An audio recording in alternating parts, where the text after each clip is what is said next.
তাহাজ্জুদ নামাজের শক্তি কেমন দেখেন। একবার এক আফ্রিকান মহিলা তিনি দোয়া কবুলের তালিম দিচ্ছিলেন তার ছাত্রীদের মাঝে। হঠাৎ করে তিনি কেঁদে উঠলেন, হু হু করে কেঁদে উঠলেন। ছাত্রীরা তাকে জিজ্ঞাসা করলেন, আপনি কাঁদছেন কেন? তিনি বলছেন, আমার জীবনের বাস্তব একটা ঘটনা তোমাদেরকে শোনাই।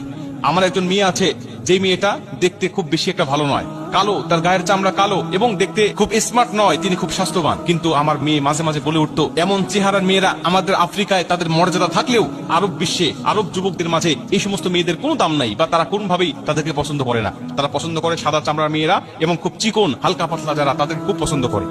কিন্তু আমার মেয়ে মাঝে মাঝে বলে উঠতো যে আমি আফ্রিকান কোন যুবককে বিয়ে করব না, আমাকে বিয়ে করবে আরব দেশ থেকে খুব সুদর্শন যুবক এসে আমাকে বিয়ে করে আফ্রিকা থেকে নিয়ে যাবে। আমরা তার কথা শুনে প্রথমে হাসতাম আর তাকে বলতাম যে এটা শুধু তোমার স্বপ্নই থেকে যাবে, এটা কখনো বাস্তবায়ন হবে না।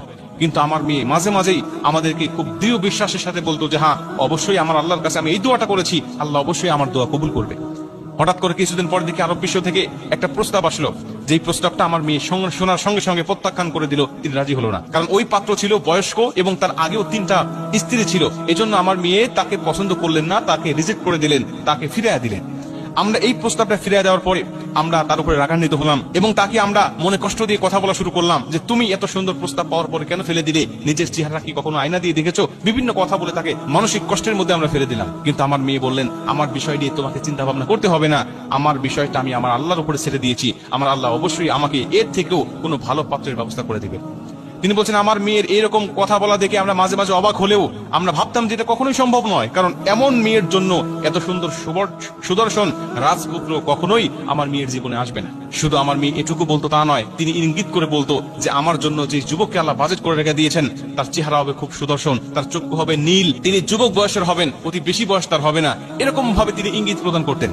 আমরা তখন অবাক হয়ে যেতাম, যেটা কখনো সম্ভব নয়, কারণ আরব বিশ্বের অধিকাংশ যুবকদের চক্ষু হয় খয়েরি, আর সে বলছে নীল চক্ষু বিশিষ্ট। তার মানে এরকম চক্ষুওয়ালা যুবক কেমনে আসবে তার জীবনে? এটা আমরা কখনোই হিসাব মিলাতে পারতাম না। তো হঠাৎ করে একদিন দেখলাম যে এরকম একটা যুবকের পক্ষ থেকে তার প্রস্তাব চলে আসলো এবং আমার মেয়েকে দেখে সে পছন্দ করে নিল এবং আমরা তাকে বিবাহ বন্ধনে আবদ্ধ করে দিলাম।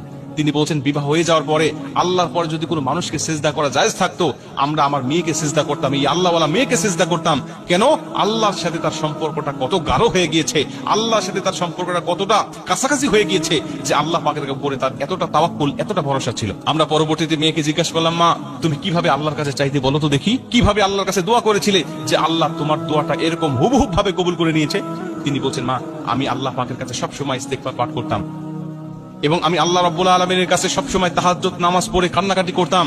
আমার আল্লাহ পাকের উপরে আমার ভরসা ছিল, আল্লাহ পাক অবশ্যই আমার ইস্তেগফার কবুল করবেন এবং আমার তাহাজ্জুদ নামাজ কবুল করবেন।